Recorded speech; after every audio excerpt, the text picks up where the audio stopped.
In this tutorial, I'll be guiding us on how to create a Steam account. So let's get started. So first, you want to search up Steam and then click enter. So once you're in this page, you want to click create your account.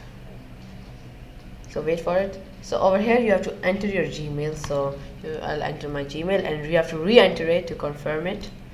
And then you want to enter your country of residence. So then click these two boxes and then click continue. So now they say to verify your Gmail. So first you have to go to your Gmail, and then as you can see they have sent me a mail. So I'll click it, then I'll open this up, and now they're gonna see you have to click verify my email address. So I'll click it. So now they're saying me my email has been verified, so you have to go back to your old page. I'll close this and then come here. So now you have to enter your Steam account name. You can enter it anything. I'll enter it. So now you have to choose a password. It can be anything. So I'll choose my password.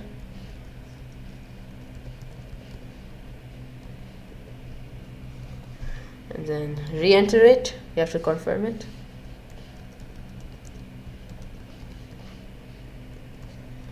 And now click done. So now as you can see, the account has been created. So that's it for this tutorial. I hope it helped you out, and I'll be seeing you guys next time. Peace out.